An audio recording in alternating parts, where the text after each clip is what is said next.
I can't believe we're back, but we are. What's up, guys? What's up? I got the slick back joint today. You know what I'm saying? With the ponytail. You know what I mean? What's good? What's good? How's it going? It's pretty bright. Hold up. Oh, there we go. There we go. There we go. What's up, guys? Hold on one second. It's pretty bright in here. Hold on one second. Okay. Why don't we close the whole thing, right?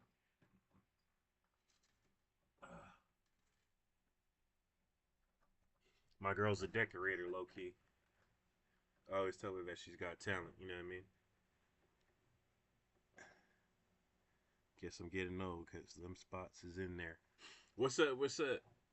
Um, man, just kind of just still riding the wave off of what took place, man. You know, one of the greatest, if not the greatest. I think it was the greatest World Series of all time for me personally. No disrespect to people that have a great memory and remember, all these games that took place. I mean, I do remember when Ortiz broke the curse of the Bambino. That was a pretty epic one. Um, you know, Dodgers 2020, you know, um, and I used to look back at replays of old Dodger championships prior to the ones that have been happening recently. And what a game, man! What a game seven! What a game six! What a series! Um, just absolutely incredible. And I didn't know what to say because I was so emotionally invested because there was so many ups and downs, and I'm still fighting this. I don't know if it's Corona or what it is. I'm emotional. You know what I'm saying? This team means so much to me, man. This series meant so much to me, and even though we were probably the favorites to win, again we had struggled so much in the regular season. To see how dominant we were in the postseason was amazing. And then once we, I knew the Blue Jays was going to be a problem. I knew they were going to be a real serious problem. It was kind of one of those but I guess you could say the same thing about Seattle if they would have won, right? I mean, anyone who makes it to the final level, anyone who makes it to the World Series is worthy, right? So, you know, but something about the Blue Jays, I knew we were going to face them and I knew it was going to be a problem. I'm trying to think, did we face the Blue Jays before in the World Series? Hold on, guys. I should be doing my homework before I do this.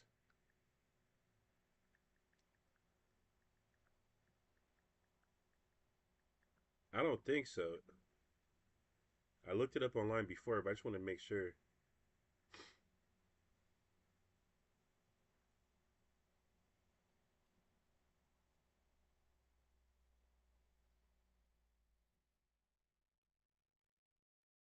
Hmm. Let's see. Let's go prior to 2025 question mark.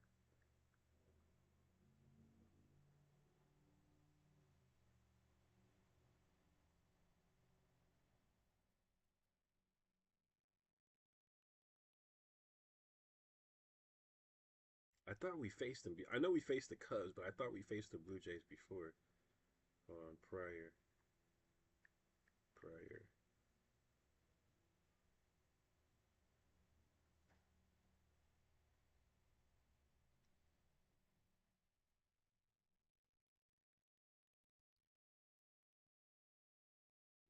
Before World Series. Before, let's see, in the World Series prior to 2025. No, the Blue Jays, okay, have not faced each other in the World Series before 2025.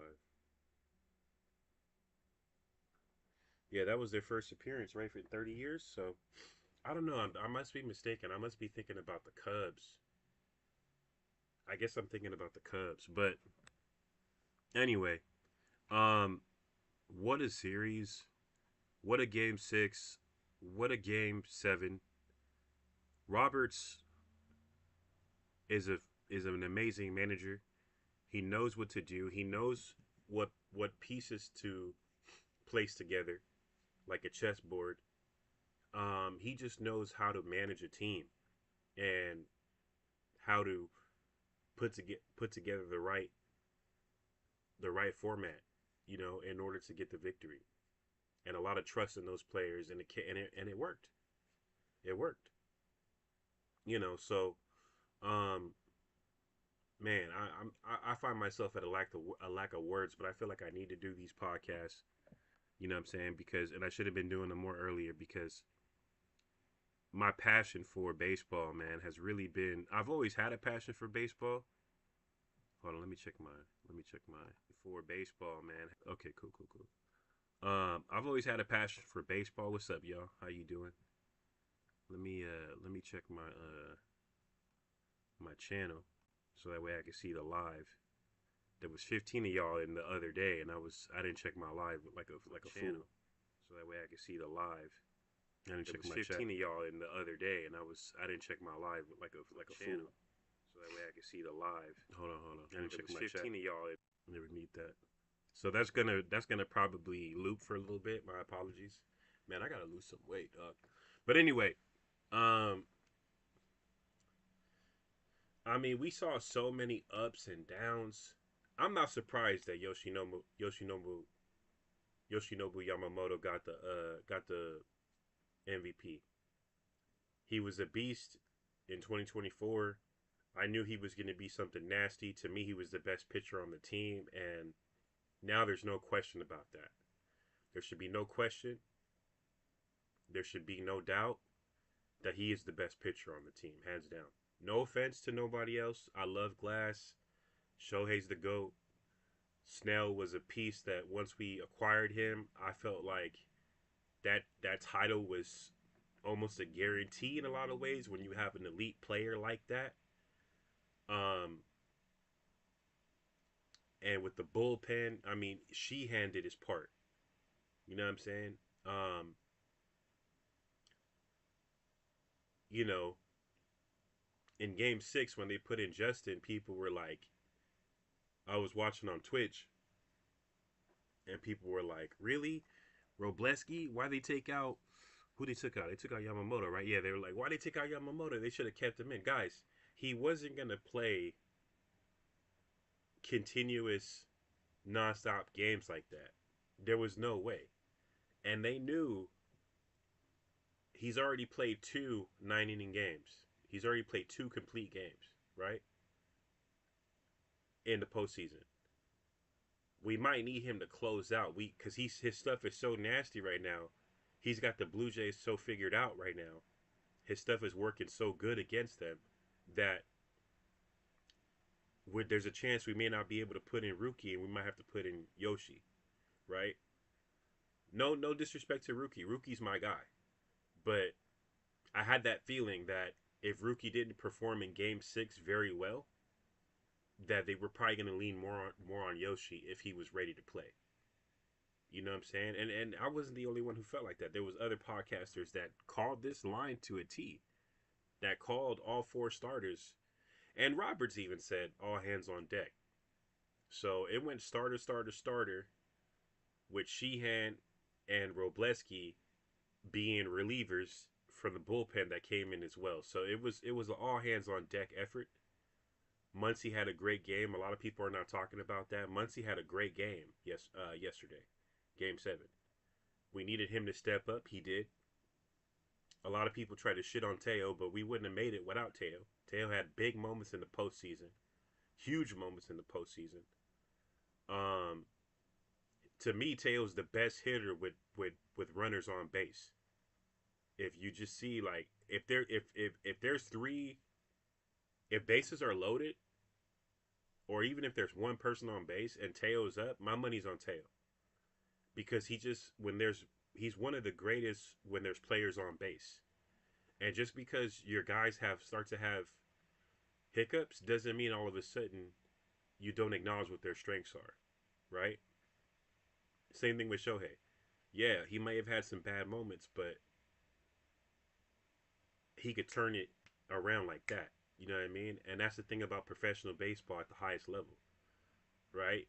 You could look foolish up there, or you could look fantastic, right? And it's really about the moment and opportunity that you get at that time, right?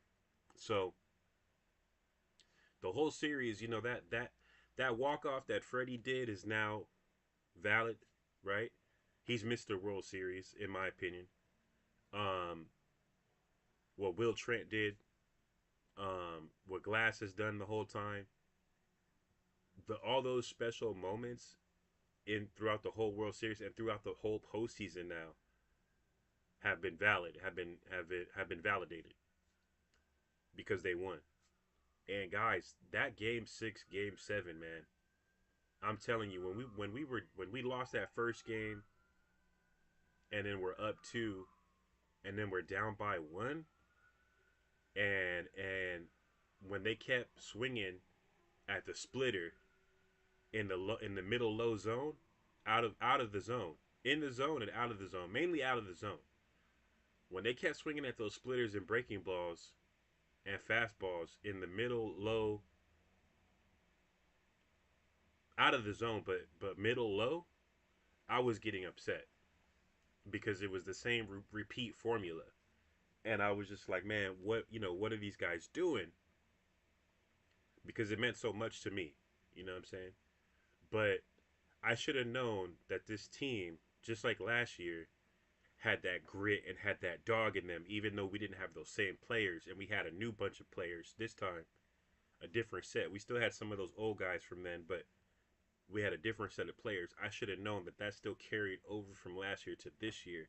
It just seemed like because the Blue Jays were so good, they were so dominant, it was hard for me to see that we were actually going to pull it off. And then once we did with that double play with Mookie Betts after Yoshi threw that fastball, I believe, and I could be wrong, to Kirk, and Kirk broke his bat, and Mookie caught it, ran to second, and threw it to Freddie for the double play.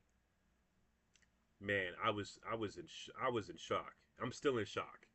I'm still running on adrenaline. I'm still like trying to figure it out, and it's still kind of a dream and a fog, you know. So shout out to the Dodgers. You know what I'm saying? You know what I'm saying? Salute. You know what I mean? You guys did it. You know, Shohei, you're the greatest. You know what I'm saying? And there's so many people. Will Smith, for Christ's sake, man. Will Smith caught the most innings of any other catcher in history. There was so many historical things that happened. Shohei in Game 3, the walk off in Game 3, and then Shohei being able to get on base 9 times more than any other player in history. That's why I thought maybe he had a big chance of being the MVP because the way he contributed so much. But the performance that Yamamoto did, him being readily available all the time and pitching back to back games, opening one, closing another, having a complete game prior and a complete game in the last series, even though his complete game was in the last series, right? He didn't pitch a complete game. He didn't pitch 2 in the World Series, right? Let's see.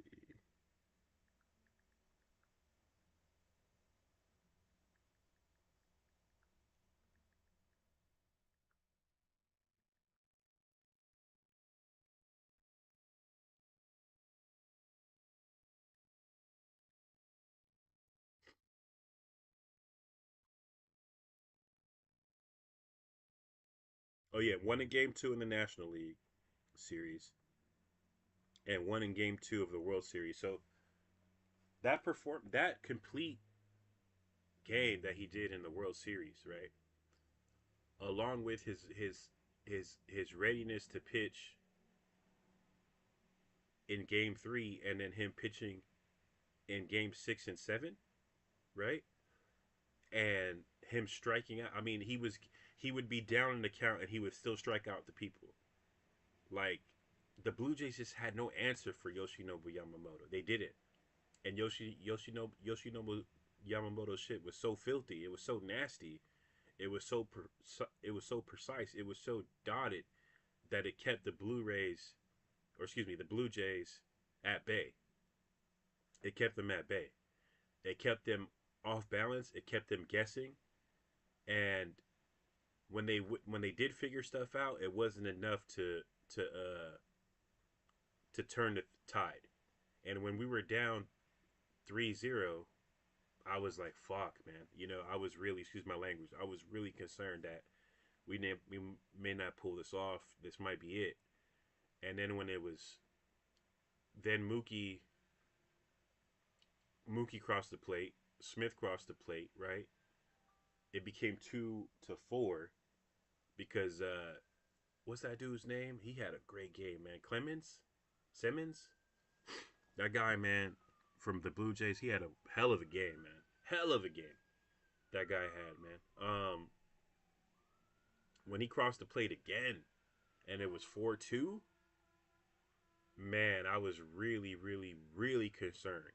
But then Miggy Rowe with the homer, right, to tie. We somehow get to 3-4. Then Miggy Rowe with the homer to tie, and then Will Smith with the homer to put us in the lead in the late innings and the extra innings, and then Yoshinobu Yamamoto pitches 3 innings to close it out. I mean, man, it was, guys, it was so. I mean, let's get ready for the parade, right? Let's get ready for the parade Monday from 8:30 to 11, I believe, is the parade. I was thinking about meeting them at the stadium, um, heading over to the stadium and just doing it that way because I don't have any tickets to go. You know what I mean? So I was thinking about doing that and just hanging out outside the stadium the whole time. I'm not sure if I should do that or just go to the parade and just see them drive by and just be like, "Yo, what's up, guys?" You know what I'm saying?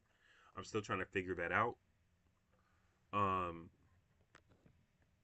my bad. I've been sick, so if all my stuff is all crumbled up and shit, my pillow and shit, forgive me. Um, but yeah, man, I'm still trying to get over this shit. Oh man, my apologies.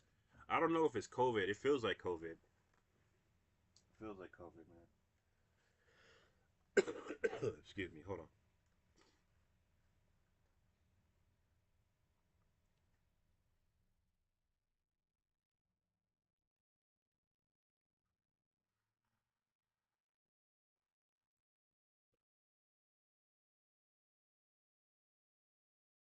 This shit just won't go away. Just won't go away. But yeah, I'm still trying to figure out what I'm gonna do. Um, for the parade. But I just can't get over the performance of Miguel Rojas. Doc putting him in 6 and 7. They needed new energy. That worked. I mean, he was just in Game 6. He was those defensive plays were pure insanity. Game 7, he ties the game. You know what I'm saying? Will Smith has been so consistent. There was so many candidates for MVP. So but I guess because Yoshinobu, like, there's no way we would have won without Yamamoto's performance. Without Yamamoto's performance, we would not have won. And I think that's why he got the most valuable player because he was vital, he was pivotal, he was crucial in those moments of every single time we got our ass kicked or every single time our backs were against the wall. Once he came in there, it changed the whole dynamic of the game. It changed the whole direction of the series back in our favor. And I think that's why he won the MVP because his direct contribution led to our victory. And there's no way you could argue that. That he made little mistakes. I don't think he gave up any home runs. If he did, maybe one. Um, it was just it was just remarkable, man. It was mind blowing what he did, what Yoshinobu Yamamoto did. Um, I was hoping for Rookie to get more, but Rookie did so much in the postseason. We wouldn't have won without him too. But and I know this, and I knew this since the beginning of spring training 2024. Yoshinobu Yamamoto is just a different animal. You know what I'm saying? And even Shohei Otani said he's the greatest pitcher in the world. So, you know, that was a World Series for the ages. That was a postseason for the ages. And I should have had more faith in my team and should have understood that regardless of what happens in the regular season, once the postseason starts, it's a whole different season. And I know these things. But for some reason, I was just so worried that we weren't going to pull it through. You know what I mean? But we did. We did pull it through.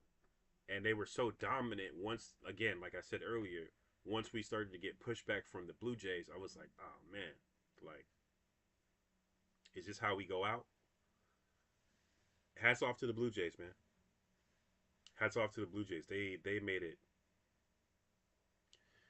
made it so hard, but that just goes to show you the testament and the willpower of the Dodgers, man. The Dodgers, when faced with a team of that caliber, playing on the highest stakes while all eyes are watching, found a way to still get the W and still get the chip. I mean, it's just like it's what baseball's all about. It's what baseball is all about. It's why I watch the sport. It's why I love the sport. It's for moments like that. You know, seeing great pitches, seeing great hits, seeing great outfield plays, seeing great double plays, seeing great plays on the base, outs being thrown at home plate. I mean, there's so many facets of the game that we saw in the World Series. There's so many things that took place that we're gonna be. I'm doing my best to recall it from my memory, right? You're gonna have to go back and watch it multiple times. I went back and watched it multiple times, and I'm still drawing the blank because I'm still so shell shocked. You know what I mean? Um, it was just insane, man. It was just insane. So now it's time. Job's finished. Now it's time to rest up. Time to get ready for the parade on Monday. Um, after the parade on Monday, after that, it's pretty much have a great vacation, and we'll see you next year. You know what I'm saying? Hold on, guys.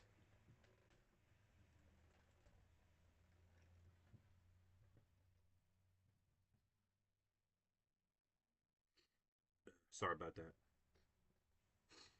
So it's pretty much see you next year. You know what I'm saying? Um, that's pretty much where we're at with it right now. So let's see what happens. We're gonna cover the trades. We're gonna cover players that get acquired.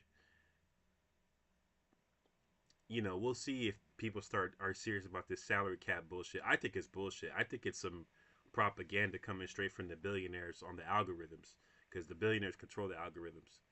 So instead, and they're greedy as fuck. So instead of them, the owners of these baseball companies, instead of them realizing that they got to invest in the actual team, see the thing about the fans that disappoints me is that they don't see that the billionaires and the owners of these clubs don't really love baseball. Because if they really love baseball, they would put money into their teams to make sure they had an elite team, right? And these other teams, Blue Jays and all these other teams, these teams are no slouch. They're not no slouches. It takes a lot of money to put those teams together. So it's not like these other teams don't have massive amounts of money going into their organization. They do. So I don't get it. I think it's just some bullshit to come up with hate, just like it was with the coronavirus championship, where it was like, oh, you only got 60. Okay, well now last year we got it. Oh, but you spent so much money. Now this year we got. Oh, you spent so much money. It's like, yo, like hold your owners of your organization's fans, please hold them accountable. and ask them one question: do you love baseball or not? Are you in this to have a winning team or not? Because if you're just in this to sell jerseys, go open a fucking swap meet or some shit. You know what I mean? If you're just in it for the merch and you're just in it for the quick buck, go own a fucking mall or something. Over here in the MLB, okay? If you're a owner, okay, understand one thing and one thing only. It takes money to make money.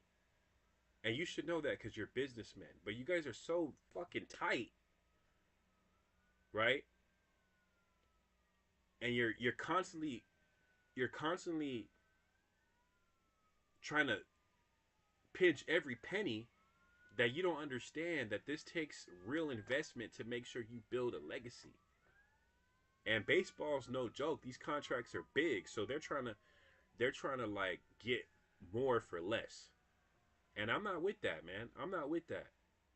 I'm not with that. I'm not with this UFC mentality of paying people peanuts and then you make the billions and you got slaves that are. I'm not with that, man. Pay the players, and the players got a union.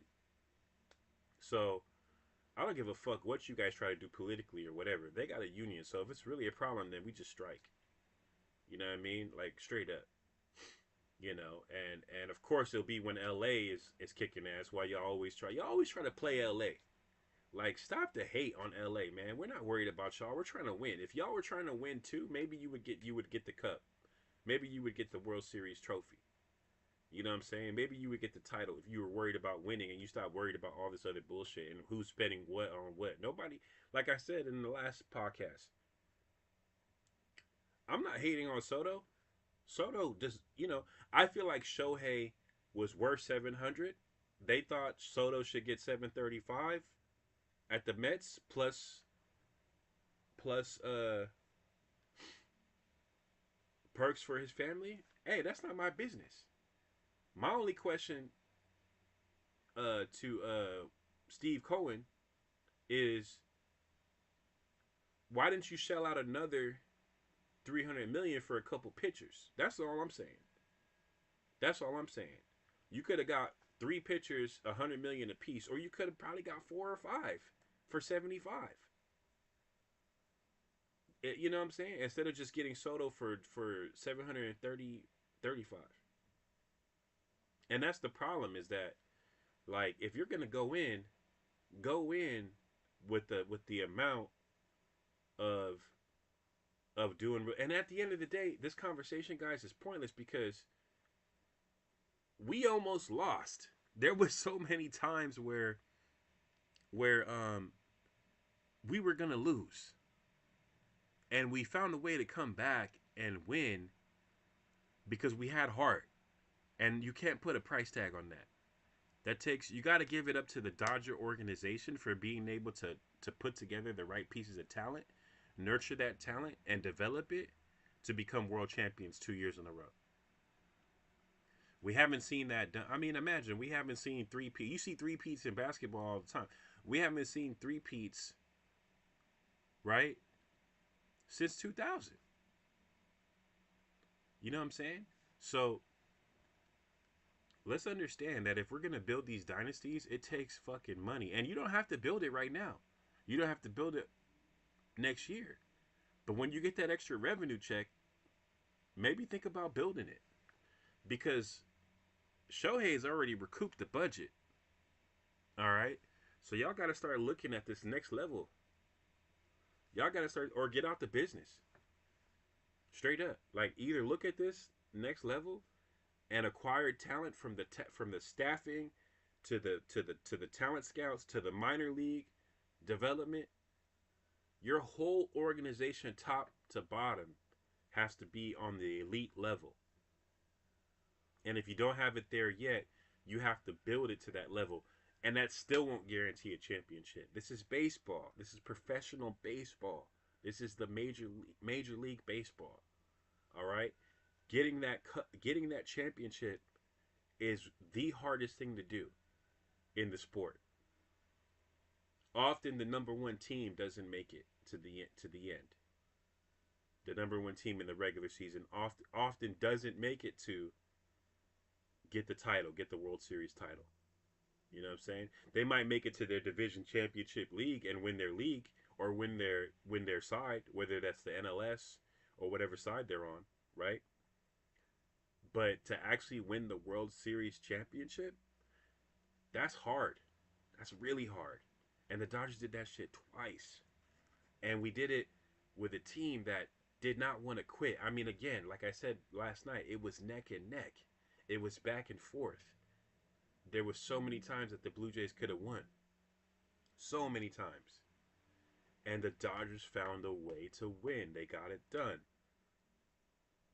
Because of Roberts, Mookie, Shohei, Yamamoto, Rojas, Smith, Kike, Teo, Edmund, um, Glassnow, Snell, um, Rookie, Sheehan, um,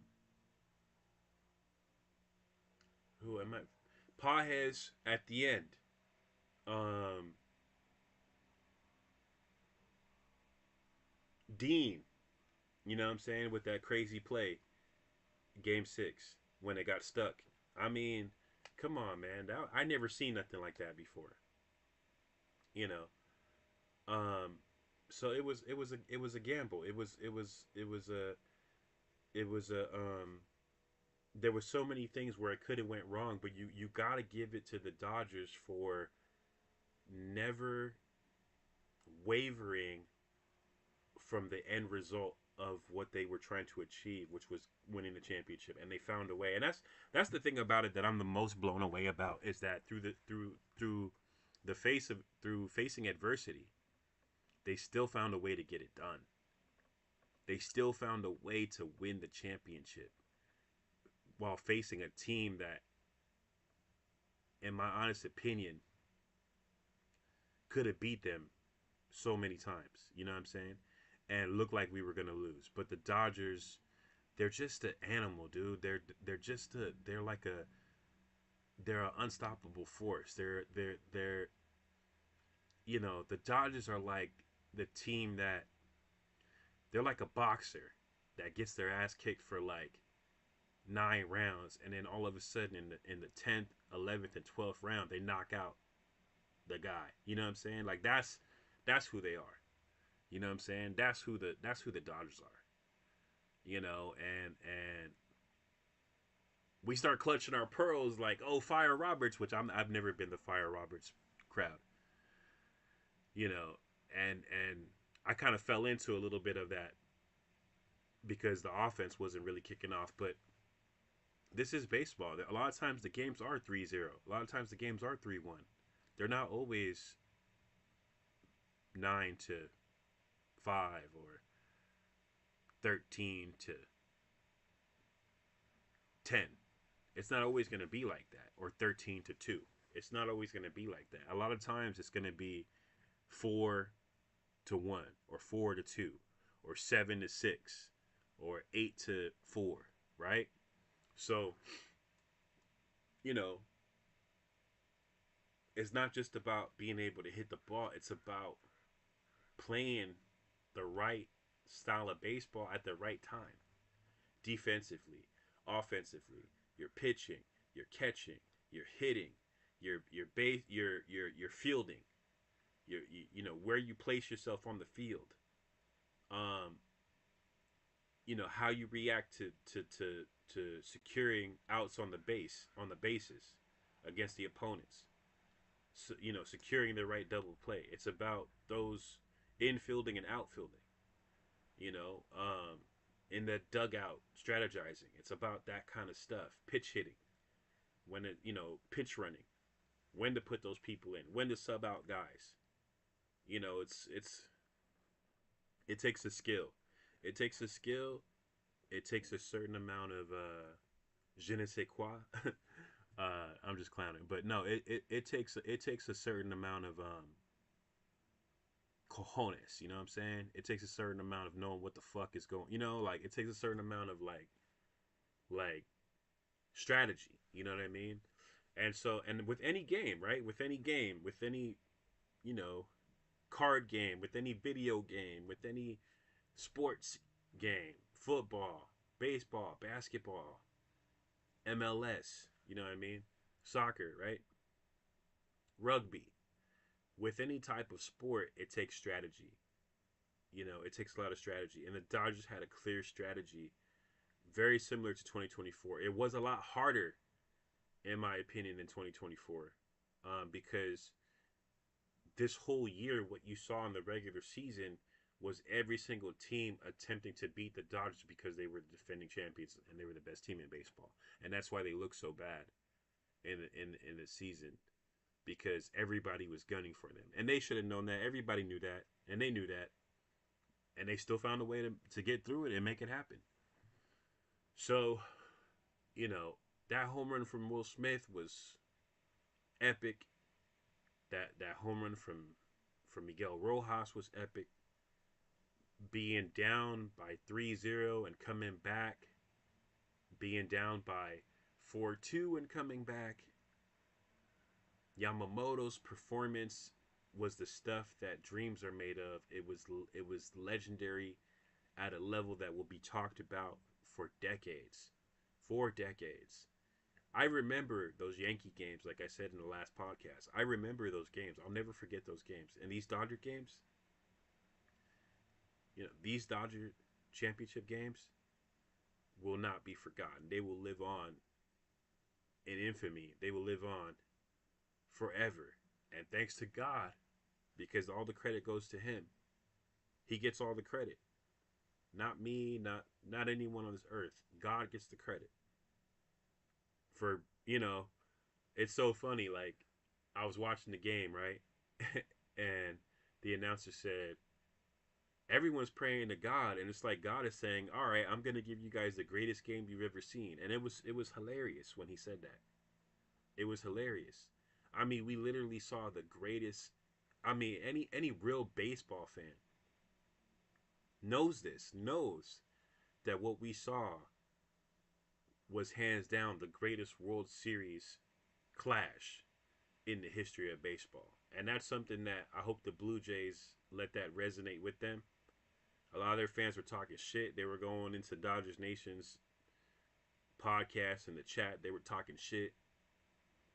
Like I said in the last podcast that I did on my channel.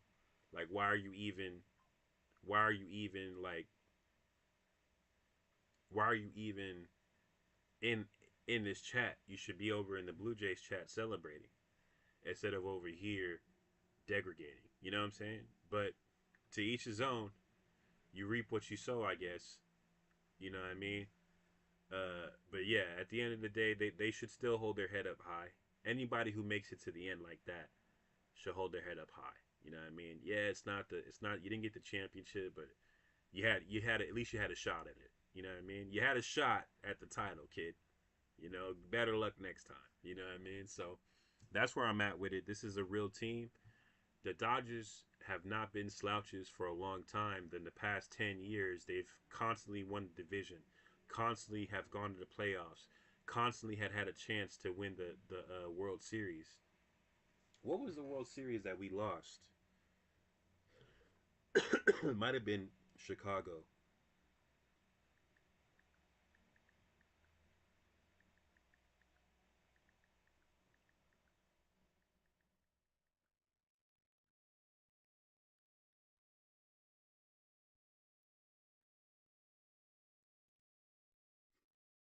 So we got 23 appearances, 9 wins, and 14 losses.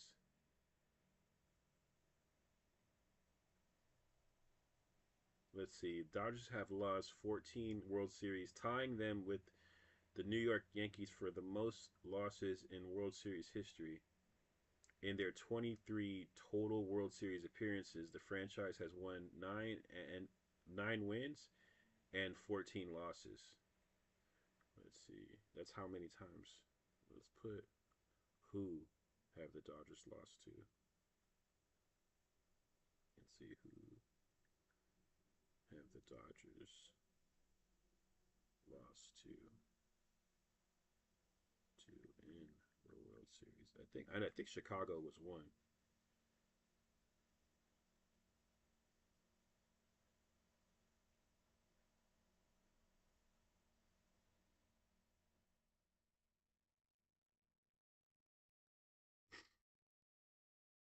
I think it was the Cubs. I think. Let's see. It's hard to find this stuff because we're dealing already with the aftermath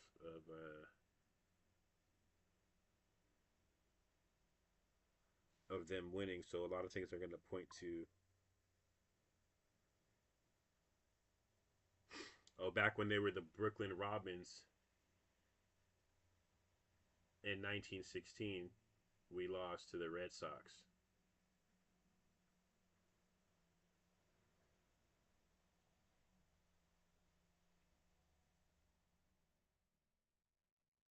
We lost to the Cleveland Indians before they changed their name. We lost to New York. This is back. We're talking 1919. So first 1916, then 1920, then 1941, then 1947 against the Yankees again. We faced the Yankees a lot. The Yankees are the number one winningest team in baseball as far as World Series. I believe they have 23. The Yankees again in 1949. So the Yankees in 41, the Yankees in 47, the Yankees in 49. We lost all these, I think. Yep. The Yank. Okay, so they changed their name from the Brooklyn. Let's see, they changed their name from the Brooklyn Robins in between. Hold on. Now this thing is kind of fucking with me. So between 1941, hold on, let me give you an accurate number, guys. Between, so it looks like between 1940, no, excuse me. So between 1920 and 1941, we changed our name from the Brooklyn Robins to the Brooklyn Dodgers, and we faced the Yankees a lot, and we lost to them a lot. You know what I'm saying? That's why when we beat them in 24, that shit was mad special because I knew the history already. Because the Yankees have been in the World Series a lot. And we lost to them in 49. We lost to them in 47. We lost to them in 52. A lot of the times when they won the championship was against us. We lost to them in 53. God damn. They're probably our biggest World Series rivals. We lost to them in 55. No, excuse me. Hold on. We won against them. We won against them in 55. We finally beat them in 55. And then we lost to them in 56, 4-3. We beat the Chicago White Sox in 59. We skunked the Yankees in 63, 4-0. We swept them. We beat the Minnesota Twins in 65. The Orioles swept us in 66. The Athletics beat us 4-1 in 74. In 77, the Yankees beat us 4-2. Oh, Reggie Jackson was a part of that. Oh yeah, Reggie Jackson was something else, boy. Let me tell you. Um, we lost in 78 to the Yankees. A lot of the times that we fought teams was we the we faced the Yankees the most. A lot of the championships that the Yankees have has been against us. Oh, in '81 we beat the Yankees 4-2. That was with Lasorda, and that was with the Gibby. That was with Gibby. Oh no, Gibby was. Oh no, sorry, Gibby was '88. Gibby was '88, and that was against the Oakland Athletics. Excuse me, Gibby was '88. Sorry about that, guys. Okay, so Houston in 2017, but that was the cheating scandal, I believe. And then let's see here.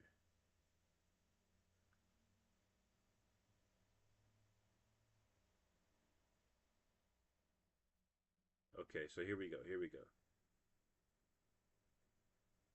So Houston in 2017, that was the cheating scandal. We lost to those fucking pieces of shit. And then 2018 we went back. We lost to the Red Sox. So that's two in modern history where we went. We went in 2017, lost. We went in 2018, lost.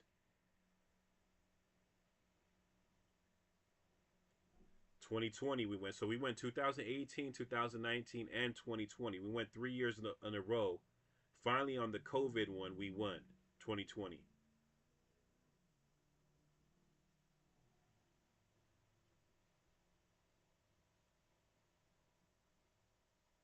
We weren't in 2020. So okay, so that was Boston.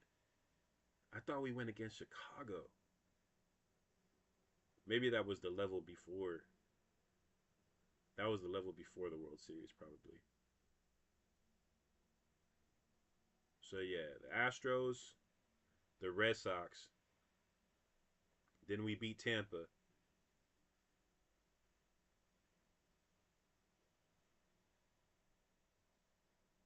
Then we beat the Yankees, and now we beat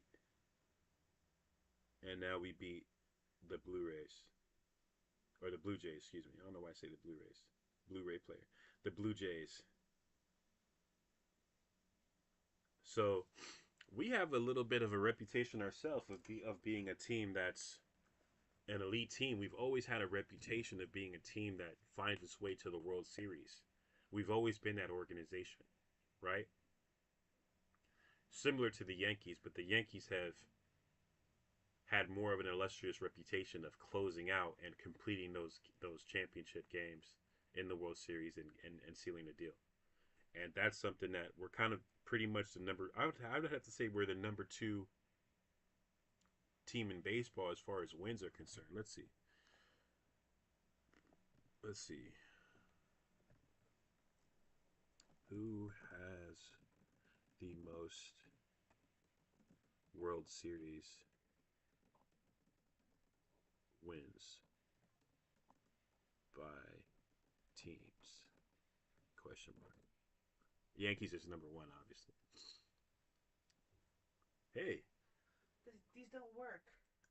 what doesn't work? I'm recording, just so you know. Oh, sorry. I muted my mic. They don't work. The ones you just bought. Yeah, it's not working with the thing. And then also, I tried to connect my iPod Yeah. and I can't find the cord to charge it. The gray one, that really long, weird one, and I found my old one, but it's not working either. What great one?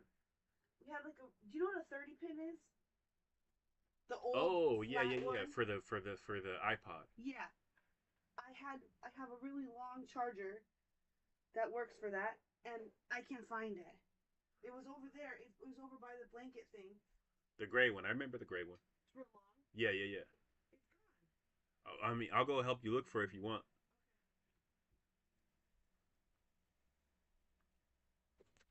All right, guys. Had to talk to the wifey. So I'm wrong here. So we're not number two. So first is the Yankees with 27 titles. Then it's St. Louis Cardinals with 11 titles. Then it's the Boston Red Sox. We're tied with the Boston Red Sox at third with 9 titles. All right. So it's New York, St. Louis, and then us in Boston at three. And then after that, it's the San Francisco Giants. So we're third on the list of the most winning. So we get one more, we'll actually be third, and that will make San Francisco. No, that would make Boston fourth.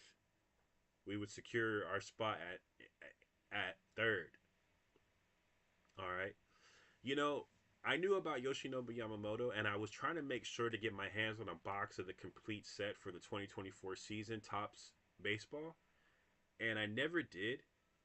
And now Yoshinobu Yamamoto's card is going to be so fucking hard to find. People are going to hoard that box because they were selling those boxes still, but now it's gonna be hard to find that shit. And so I have here. Let's see. This is Future Stars. I've got Jason Dominguez here, but when it comes to Yoshinobu Yamamoto, I don't have any of his cards, and he was somebody that I was actually hunting for his card, but unfortunately, it was at a bad time because I didn't really have a lot of money. I got a George Springer right here, actually. But let me show you guys what I did get from this pack, this $10 pack. I'm gonna show you guys right now. Let's see if I can show you guys here.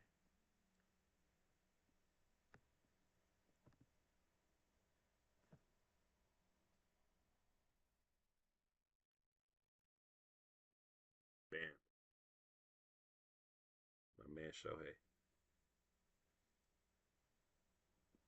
pitching. Finally got a Shohei by himself.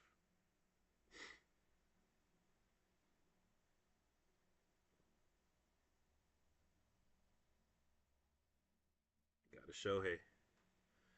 It's just a base card, but still got a Shohei.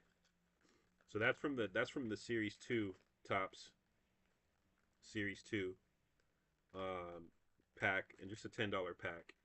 You know what I'm saying? I started buying a lot of 10. I started first with the I started first with the blaster boxes. I was trying to get Yamamoto in 2024. This is Series 2. I was trying to get Yamamoto. And then I got me another blaster box. I got like a bunch. I got like 5 blaster boxes of the 2024. Then I got a couple blaster boxes of 2025. Or not blaster boxes, excuse me. Uh hangers. And then I got a blaster box. You know what I'm saying? Then I got a blaster box of 2025. You know what I'm saying? Then I got a blaster box 2025. And then I bought a bunch of fat packs. Bought a bunch of fat packs. But I should have got the complete set because that one would have came with a for sure Yoshinobu Yamamoto rookie card. For sure. Even if it's a base card, I don't care. But that's okay. I collect cards when I get my hands on some money. You know what I'm saying? I'll start getting back into the hobby. You know what I mean? And picking up some cards. And when I pick those cards up, I'll find that Yoshinobu. I have faith. I have faith. I'll find it. I'll get that Yoshinobu rookie card. So now I have a couple rookie cards I'm looking for. Rookie Sasaki this year, and Yoshinobu Yamamoto last year. Those would be the rookie cards I'm gonna be looking for. Two major ones I'm looking for. Justin Dean would be a good one. Um, that'll be one I'm looking for as well. So we'll see. We'll see what happens. We'll see what happens. You know what I'm saying? But yeah, that game 7. Robert's putting in Miguel Rojas in the last 2 games. Us fighting back.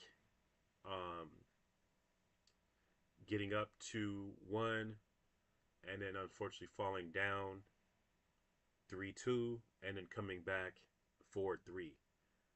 Insane, man. Insane. The way the Dodgers pulled it off, how they were able to pull it off. They told us they were going to win, and it was hard to see the finish line. They always saw the goal. They saw the finish line. They made me a believer because I was more skeptical this year because it was different for me to visualize it this year than it was for me to visualize it last year.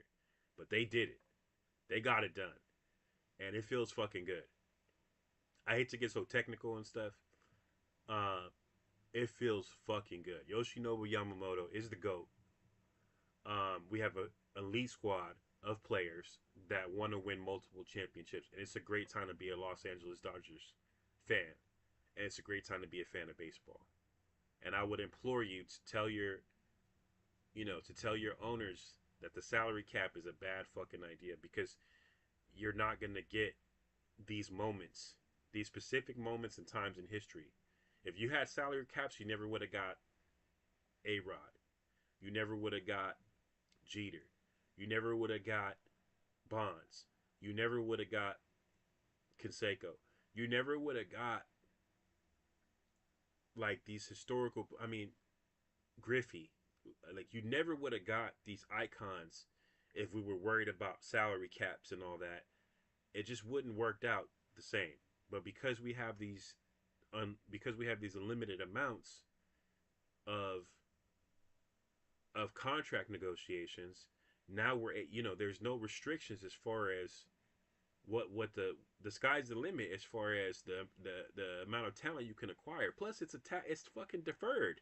So Shohei's not even asking for all the money up front. He's still giving the Dodgers the ability to fucking use what they have in their reserves to acquire other players. So they're still being smart with it. And again, my man over on Spectrum Sportsnet said it perfectly. LA Sportsnet. He said it's not about that. It's about your staffing and your talent scouts and being able to put the right team together to execute. That's what it's about. And that doesn't come with money. Like the Blu-rays don't have the same budget as us, and they almost kicked our ass. So it's not about the money, right? It's about managing the right team. So yeah, man, I'm not with this salary cap shit. I'm not with it. I'm just not. Like why are we focusing on baseball players? Why are we hating because because the Dodgers got Shohei, everybody's hating. That's why. Let's just keep it real. Because the Dodgers got Shohei and Yamamoto and Rookie and Mookie and Freddie and Teo and Kike and Edmund and Muncy and Smith, because we got those players and Pajes, now everybody's hating. You know what I'm saying? Because we got Snell now, and we got Glass now, and we got you know, and we got a lot of good players, man. A lot of good players on our squad. We got some great players on our squad, but because we built this squad, now they're hating, and so they can't beat us on the field. So they're trying to do some politics bullshit and make it about something else, like oh, it's the money and this and that. And no, it's like no, you're a hater. It's not about the money. It's about you being a hater. So let's focus on the game of baseball. If we focus on the game of baseball and not the semantics and not the politics of it, guess what? You would actually get what you're looking for. You would actually get the championship you're looking for. But because you're too busy hating and not congratulating, you're always going to be a loser. You know what I mean? So that's where I'm at with it. That's my 2 cents on the matter, and I just can't get over. I mean, this is one for the books. I'm going to be watching these games over and over and over again. I watched a lot last year, but I'm gonna be watching a lot this year because it was just so like Shohei in Game 4 of the Milwaukee game, um, the World Series when we went against the Reds, when went against Philadelphia. I'm gonna be watching these games. I'm gonna be watching these games, and I'm gonna be watching all the reports. I can't wait for next season. I can't wait to see who's a free agent and see who's gonna get drafted. We still got the MVP awards. We still got a lot of things that we're gonna be able to see during the off season. So it's gonna be remarkable, and I'm wondering what the Dodgers plan to do next as far as acquiring talent. Who do they have on their sites? That's what I'm curious about. Is who's gonna join the team next year for the Dodgers. And I'm also curious about what prospects show up for other teams. Pete Crow Armstrong is somebody I wish that was on our team. I mean, there's people who I wish that were on our team that are not. If we started talking about salary caps, you never would have got Pujols. You know what I'm saying? Like, it just doesn't make sense to me. It doesn't make sense to me. Let them get that money. Y'all should be pitching the baseball players on doing business deals with them because they got money like that. So let me tell you something, Shohei and Soto. Y'all need a business partner? Holler at your boy. You know what I'm saying? Let's go into business. You know what I'm saying? Because, you know, the only way to get it done is to contact someone that's got the funds. You know what I'm saying? So that's what y'all should be thinking about. Y'all should be thinking about that instead of trying to cut the funds off from the next man. You know, so for a lot of y'all that claim to be capitalists and a lot of y'all that try to put a jacket on Democrats, y'all really on some bullshit when it comes to being in other people's pockets. You know what I mean? And I think that's some real hater stuff to do. You know what I mean? Don't do that. Go get the bag. Don't limit someone else's bag. Limiting somebody else's bag doesn't get you a bag. So why are you doing that? Why are you doing that? You limit the next man's bag. There's so many people that try to get you fired from your job and try to like ruin your livelihood thinking that that makes them better or that makes them elevate somehow. No, it don't. For all you know, that person got a better job. You might have did them a favor. You don't even know. You think that it's hilarious, like, oh ha ha ha, I got you fired, or ha ha ha, I messed with your money. You don't know what you did to them. You don't know what situation that you helped them with acquire a bigger bag. And how did that get you a bigger bag? Because someone else lost their job or you shortened their bag? Now that makes your bag bigger? No. You still got the same peanuts that you had before. So how are you feeling better now? It's just so when you really think about it, it's just so stupid. And I'm just like not with. I'm just so not with that. You know what I'm saying? Like, there's crony capitalism, just like there's corrupt socialism, right? There's corrupt isms across the board. But what are you doing to acquire your bag? And if you're too busy focusing on the next man's bag, you're never gonna make it. You're never gonna make it. If you're too busy focusing on what the next man got and how to limit what they got, you're never gonna make it. You're never gonna truly make it. You're always gonna fall short of the next man.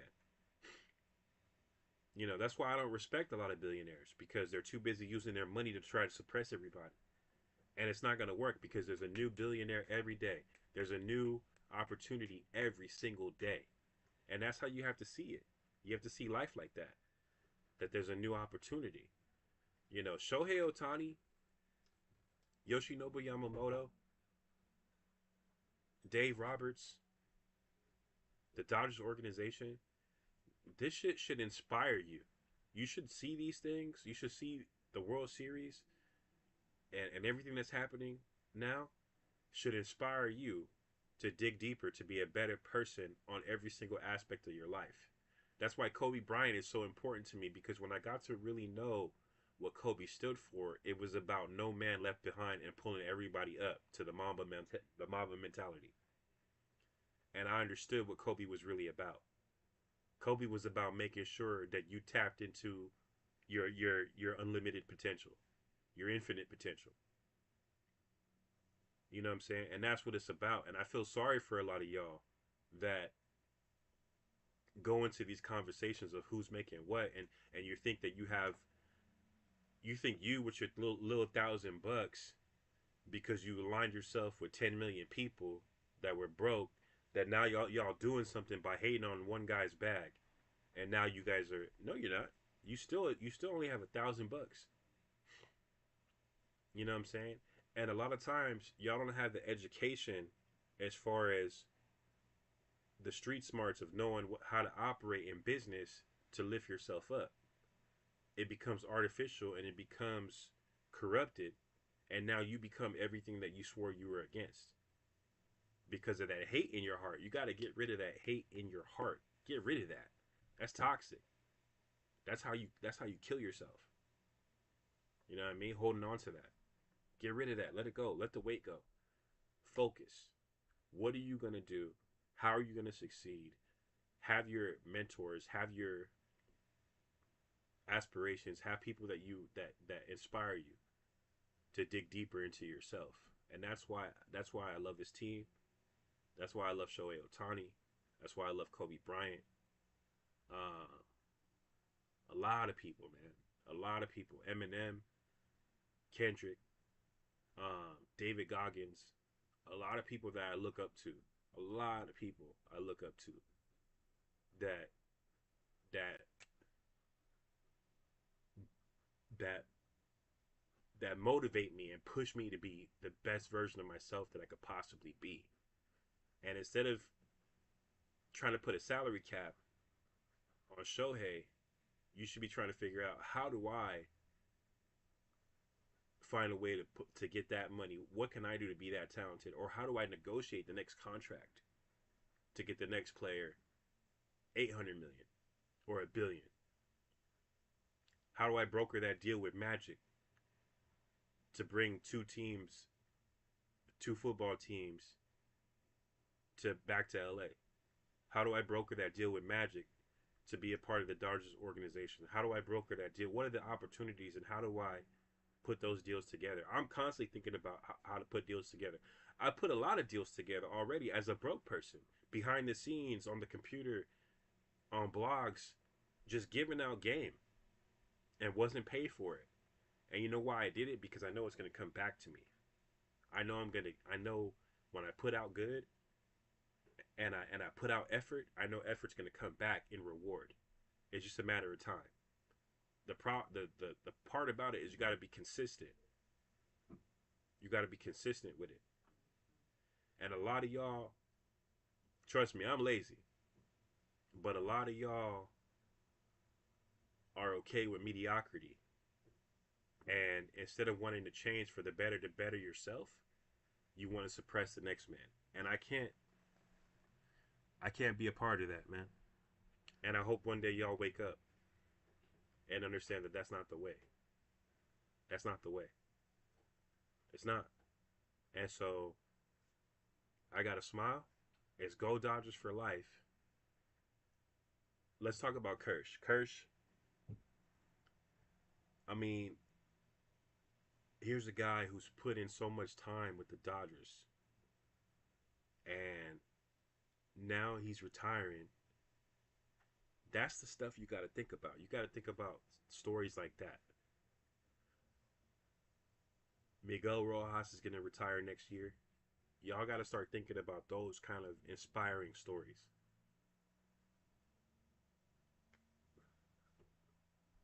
How to be legendary. It may not be being the biggest baseball player. It may not be being the biggest rapper. You might try to do it and you may fail at doing it, but at least you tried, and you keep on trying to either continue on that goal, or it leads you into something else that secures the bag that you've been trying to get.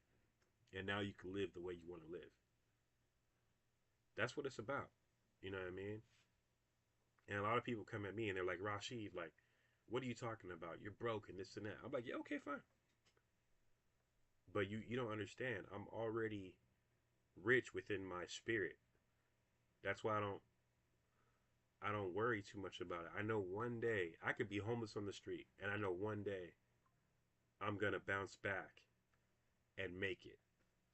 Because as long as you never quit on yourself, you could quit a job, you could quit relationships, you could quit so many things, but the one thing you can't quit is yourself.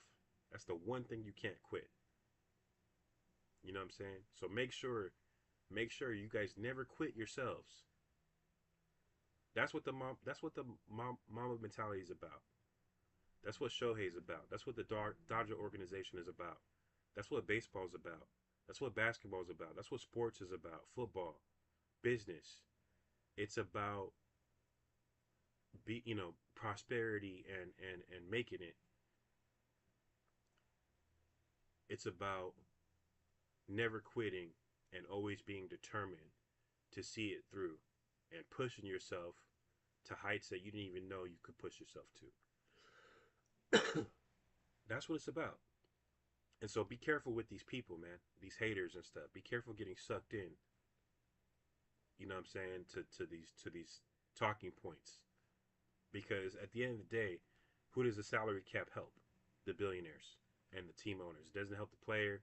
Doesn't help the fans. They're still going to charge the same price. If you guys were really upset, you should be upset that authentic jerseys are more than $200 now. That affects you. That's something that really affects you. Start here.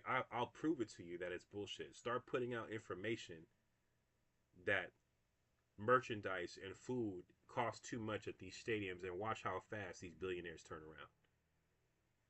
Watch how fast they turn around. Say, hey, regardless of salary caps, this food is has always been pricey, man. Why don't you have a club program or something? Something, man. They'll change their tune so fucking fast because they're greedy, man.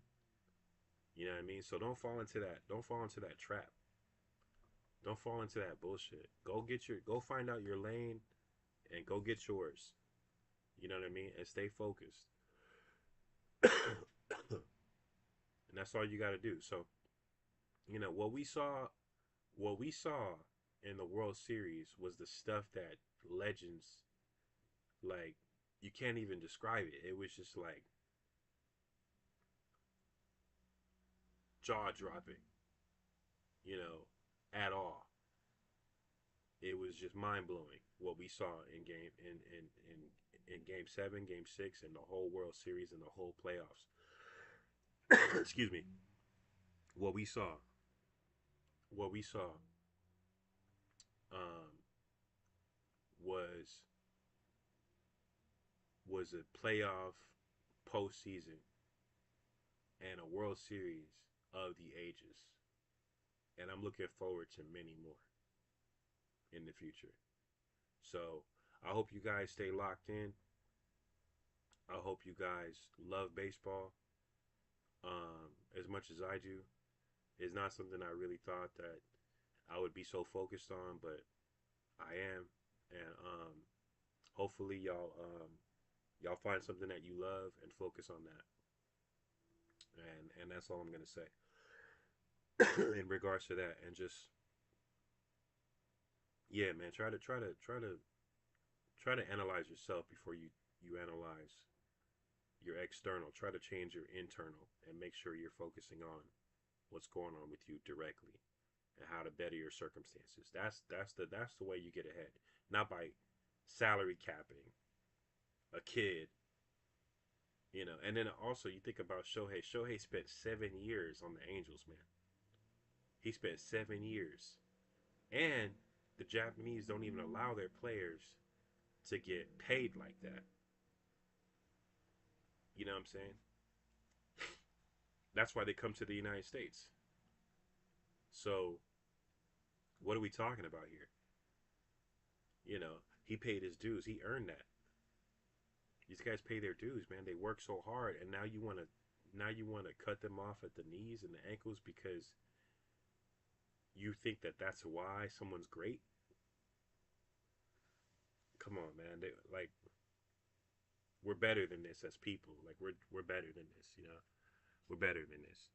I'm just so tired of people being manipulated and controlled to hate like circumstances that allowed people to flourish, and then those flourishing circumstances, the people that are in those positions of power that abuse it and use it against you,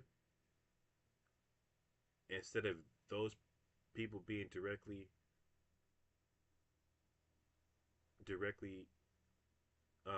singled out, you equate the whole thing as bad, and that's not good.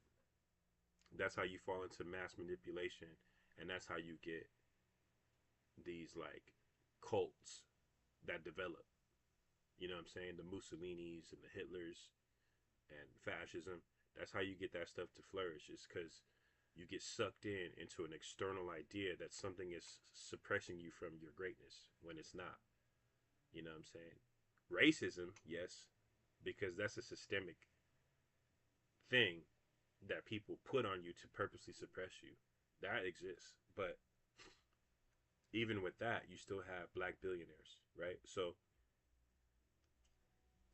be careful of those that say that try to tell you who your enemy is.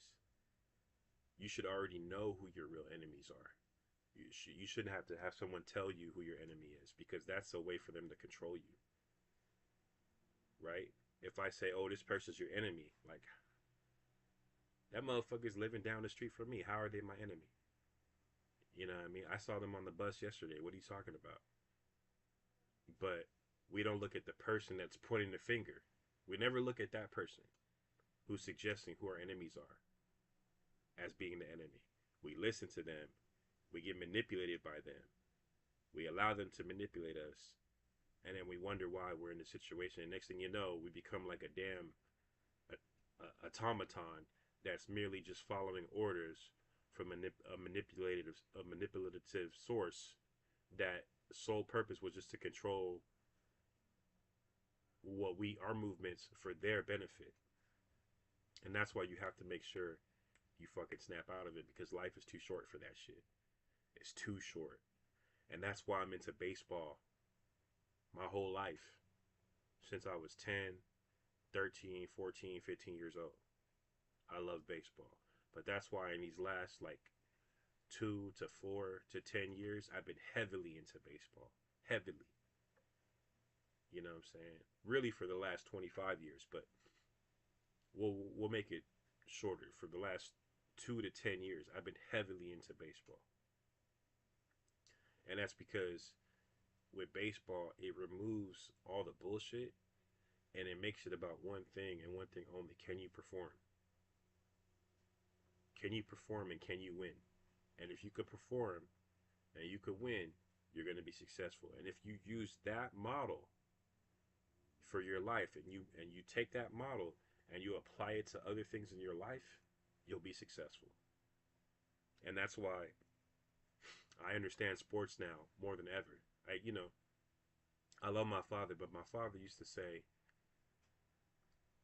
"Oh, that sports shit, you know, being so adamantly into it doesn't make a lot of sense." And I understood what he was trying to say. When people think that they hold some kind of stake or they hold some kind of ownership or they take it too seriously, I understand what his message was and what he was trying to say, and I respect it. But at the same time, if you look at it from an individual standpoint of a great player and you reflect on your own yourself and you look to use that as an inspiration example, like Roberto Clemente, you know what I'm saying? Like Reggie Jackson, like all the greats, man, all the greats. And you apply that to yourself.